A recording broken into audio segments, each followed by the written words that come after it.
Here. Commissioner Ellis. Here. Commissioner Hoffman. Here. Commissioner Jones. Commissioner Lark. Commissioner Lark. Commissioner Rogers. Here. Commissioner Ruddy's not here. Commissioner Sweeney. Here. And back to Commissioner Lark. Mr. Lark said he was here earlier. Oh, okay, I missed him. You All right, did. everybody got a shot. Okay, Tom, thank you, and again, welcome to all. Let me note, just at the outset here, that the meeting was properly advertised in accordance with the Sunshine Law, and by way of notice, the commission conducted an executive session to engage in quasi-judicial deliberation to be adjudicated at the public meeting and engaged in attorney-client privilege communication. Since we have, again, a hybrid meeting, I'll just ask folks to identify themselves online. We will try to watch for raised hand and be sensitive to that, certainly for the benefit of the stenographer. If you're speaking today at the table, just please announce your name, spell your name, so we have that for the record. With that, let's pick up with the public meeting. We have two sets of minutes. We'll begin with December the 17th minutes approved. We have a motion, please. So moved. Commissioner Brenheiser on the motion, Commissioner Ellis on the second. Any discussion of this motion? Hearing none, all those in favor of approving the motion say aye. Aye. Aye. Those opposed, the same sign. Any abstentions? Motion carries. Thank you. The January 28th, 2025 minutes are in a motion to approve them, please. So moved. Commissioner Ellis on the motion, Commissioner Hoffman on the second. Discussion of this motion. Hearing none, all those in favor of approving the motion say aye. Aye. Those opposed, the same sign. Any abstentions? Motion carries. Thank you. So to the, please, if I could just ask, if somebody is, just put yourself on mute, please, if you're online. Get some feedback here at the meeting. Thank you. Presentations, we'll pick up with the January financial report. Tom Judas. Thank you, Mr. Chairman. We'll start with the State Racing Fund. The beginning cash balance was slightly over $2 million, $2,049,000. Revenue for the month was $1.6 million. Total expenditures were $1,674,000, with the remaining cash balance of a little less than $2 million, $1,975,000. On to the Racehorse Commission. Revenue is $558,000. Personnel costs were $617,000, which, just as a sidebar, that's normally around $450,000. The reason is there was one more pay period in January. You'll see that level out in February to come back. You'll see the same thing on the testing side. As far as the operating expenses, it were $93,000. All the individual items are in line with what is customary and normal. Total expenditures were $711,000.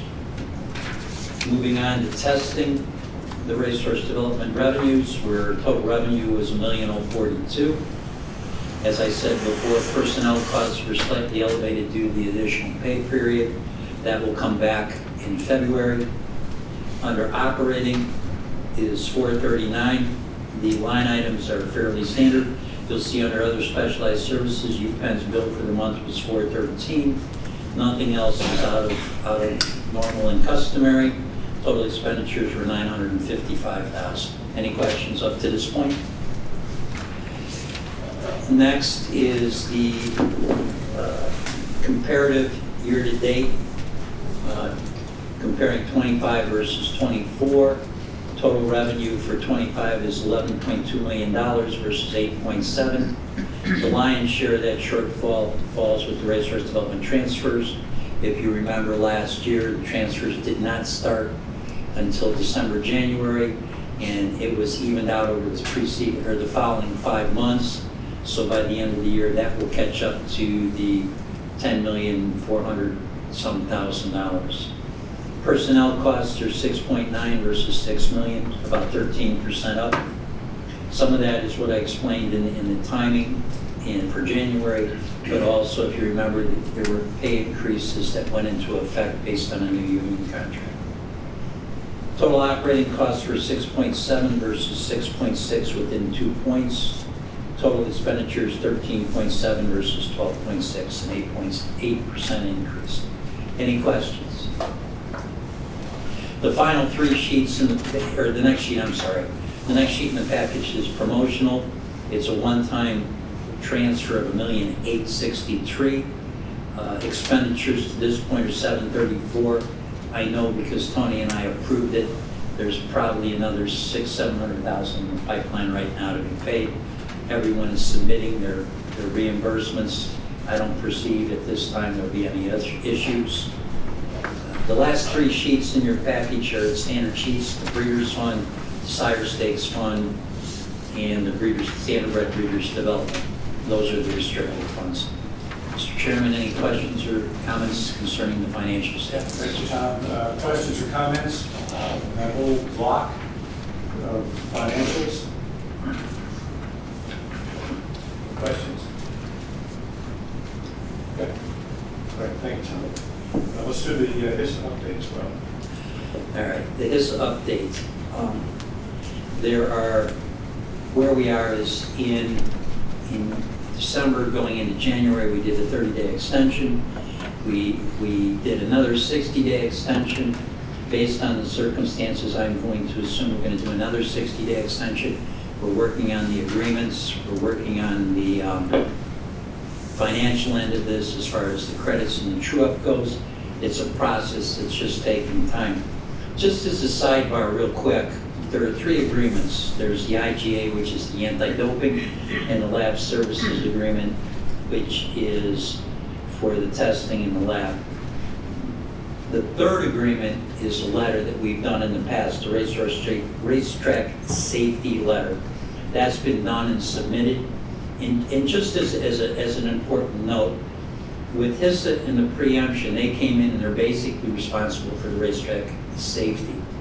That said, this commission has, over the past 3 or 4 years, has done things, action items for this commission. If you remember, I think it was 2 or 3 years ago, we did a 10-point or 11-point plan, and we instituted.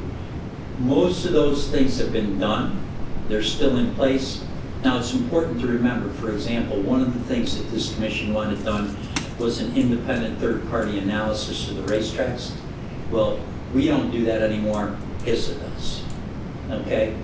Some of the other things that we put in, for example, there's a rule that it's more than, if you finish more than 12 lengths behind the winner in the last 5 races, you're ineligible to race in Pennsylvania. That's still in place. Most of the other things are done. We did not establish a pilot program for the PET scan. As far as the fatality database, that's a HISA issue. We put that, we work collaboratively with HISA, and we have access to that. We've done some educational programs, the hotline. So overall, those things that you instituted a couple of years ago are in place, and they work collaboratively with HISA. And just because HISA has the preemption and the oversight of the racetrack safety, we're still constantly tweaking this. I mean, as you well know, we put a DAHI program in place, and a DAHI program is basically certified blood technicians. And the reason for that is, due to the shortage of veterinarians, that allows for the CBT or the DAHI to collect blood, draw blood, and it allows your veterinarians to do more pre-race, post-race exam, palpitate the horse, and so on. And we spend funds for research, specifically on sudden death, untargeted testing. All those things that, while HISA has the oversight, we constantly tweak and work with HISA to make it a collaborative effort. So just that's a sidebar that I wanted to mention, Mr. Chairman. Questions? Tom, are there not some things that we were doing before that HISA has adopted from their observation of what we were doing? I think in one form or another, Basically, what you were doing, or what we put forward, we are continuing to do. HISA is doing some of them. It's somewhat collaborative. It's kind of a joint effort in some of these areas. Commissioner, to your point, though, I mean, I think at top line, we were ahead of this curve in talking about what those safety provisions were and what's being implemented. And there's a lot of things that HISA and Highway were doing look awful a lot like what we were doing. Right? So just for the record, I think we decided to take credit where credit is due. This didn't start just because you had an act of Congress. It didn't start because you had a new organization like this. Some of these things are fundamental to what the commission was established to do. We continue to do that. So appreciate the note on it. And just one step further to say that that has not been progressive. So the easy transition is to take a lot of work to negotiate what those agreements look like. I just want to give full credit to Tony and Tom on department and commission's behalf for doing that, so making sure that we got the right agreements.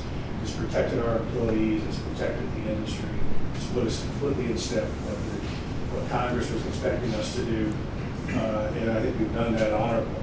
And so to be here today, where we're still sort of negotiating all those things, but there's not a disagreement in principle. This is sort of about financial discussions primarily. So a lot of that's to work out. But again, just another thanks to the leadership team for negotiating those three agreements. Further comments? Questions? Okay. To the administrative actions. We have two administrative actions, Mr. Chairman. The first is we'll seek a motion to approve simulcast calendars for March of 2025 for the harness tracks, specifically Harris, Philadelphia, Mohegan Sun, and Pocono Downs, and the Meadows. Okay, Tom, thank you. Do we have a motion to approve the assignment? Mr. Brennheiser on the motion. Second. Mr. Hoffman on the second. Do we have discussion on this motion? Any discussion? If not, all those in favor of the motion say aye. Aye. Aye. Those opposed, same sign. Any abstentions, motion carries. Thank you. Next motion, Mr. Chair, is to approve the simulcast calendars for March 2025 for the Thoroughbred tracks, specifically Parks, Penn National, and Presque Isle Downs. I'll make such a motion. Commissioner DeVando on the motion. Thank you. Commissioner Ellis on the second. Discussion of this motion. Hearing none, all those in favor of approving the simulcast calendars for the Thoroughbred tracks say aye. Aye. Those opposed, the same sign. Any abstentions, motion carries. Thank you. Okay, we'll go to the news meeting. Mr. Chairman, thank you. Just remind everyone, please state your name and spell it for the court reporter. I know we have some of the industry reps are at conferences, so I think it's going to be short few people who will go around. Scott Wilson, lead it off for the Meadows. Scott? Thank you, Tony. Scott Lishia, SCOTTLISHIA, Director of Racing here at the Meadows. Just going to be finishing up the month here this week, and very happy that we did not have to cancel any days for any weather in January and February, and looking forward to maybe spring coming early. I hope the hunks of honeycomb was wrong, but other than that, nothing to report. Thank you. Thank you, Scott. Mike Zollinger for Pocono. Mike? Thank you, Tony. Commissioners, it's M-I-K-E, Zollinger, Z-U-L-L-I-N-G-E-R. As well, not much to report. We're 3 days into our 2025 season. Well, we had to cancel our first day. We canceled due to a abundance of caution based on the weather forecast. So, other than that, not much going on. Looking forward to a great season and that weather warming up. Thanks. Okay, thanks, Mike. Go to Barry Brown from Harris. Barry? Thanks, Tony. Barry Brown, B-A-R-R-Y-B-R-O-W-N, Director of Racing Operations, Harris, Philadelphia. We are looking forward to the start of our season. which comes Friday night, April 11th, and that's the focus, gearing up and looking forward to the start. Thanks, Tony. Thank you, Barry. We'll go to Parks, Joe Wilson. Joe? Yeah, thanks, Tony. Joe Wilson, WILSON. Just dealing with the weather. Extreme cold, high winds. We lost 3 days last week. This week's very nice, and we were able, with the cooperation of the commission, to add Thursday this week as a live day to try to make up some of those races. So just looking forward to spring. That's all I got. That's the general consensus. Eric Johnson at Penn National. Eric? Eric Johnson, ERIC, JOHNSTON. Just take what Joe just said and ditto. Have been pretty much fighting the weather. We did have a good week last week, so my hat's off to the jockeys. They rode through some really tough stuff last weekend, and we really appreciate your efforts. Other than that, just looking for warmer days. Thanks, Eric. Matt isn't with us today. He's at a conference. Sam, you have anything? No report. No report.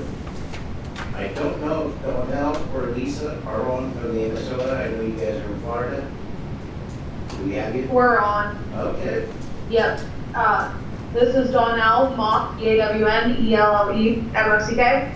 Nothing really to report. We're down at HHI conferences and hoping to bring some sunshine home back to PA for the race season. Bring it on. Bring it back. All right, thank you, Donnell. Jeff Matty. Jeff, are you on? Thanks, Tony. This is Jeff, last name Matty, Matty.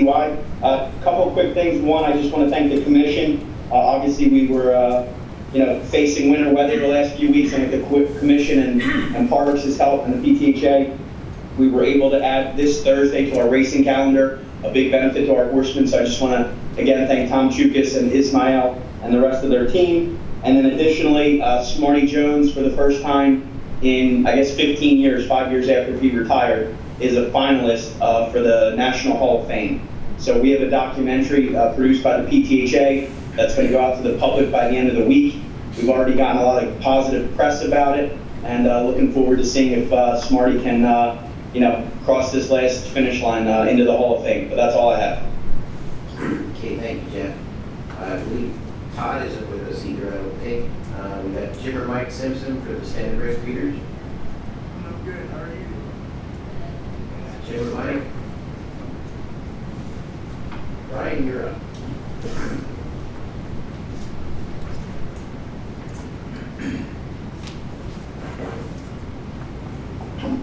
Good afternoon, Mr. Secretary, Commissioners, and staff. The first page of our handout shows the slot revenue for the month of January. I guess it was kind of cold in January, so left people actually going to the casino to pay slots, because we were up over last year 236,000. Stag season auction, we completed that, and was a big success again this year.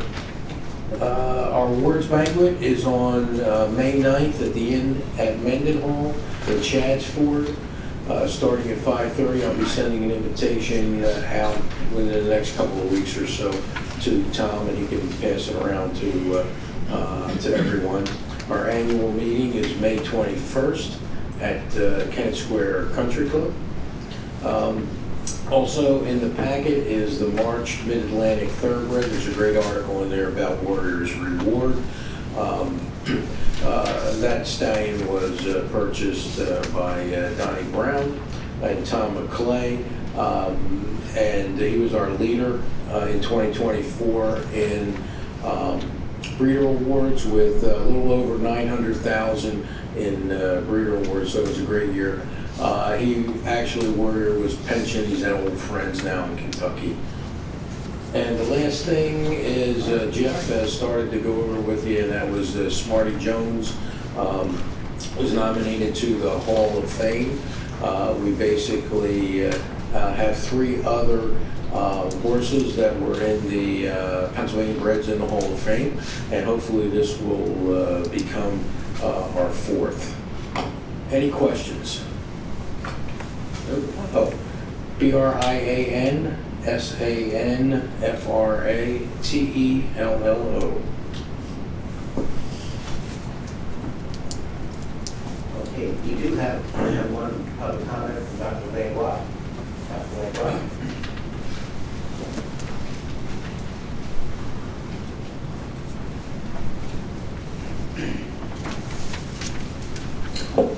Thank you. It's Brian, B-R-Y-A-N, Langlois, L-A-N-G-L-O-I-S.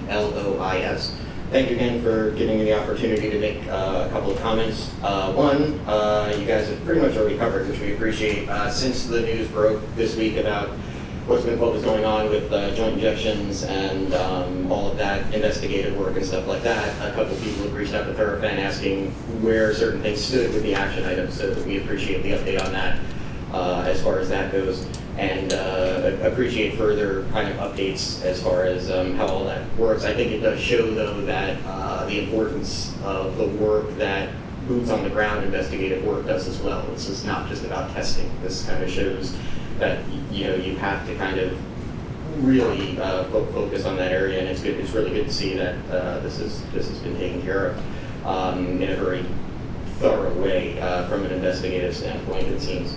The second, just a couple of things that I forgot to mention last month. One, as we requested a little bit, seeing if we can get the stewards to put out a daily stewards report explaining decisions. This is done at a multitude of jurisdictions and would help a lot in from the handicapper's standpoint as far as understanding stewards' decisions. And just to follow up on something that I mentioned last month as well, and this is a big issue with fans and handicappers, if the commission would consider having somebody come in that has pretty good knowledge and understanding to present to the commission on computer-assisted wagering and the effect it's having on handicappers, the effect it is potentially having on handle, and why both the small-time and big-time handicappers are upset with it. And they feel it's kind of creating an unfair playing field. So, there's people that have a lot more understanding and expertise in it than I do. But I would strongly suggest that somebody come in to explain that, just so the commission has an understanding of why it's a huge concern going forward. So, thanks.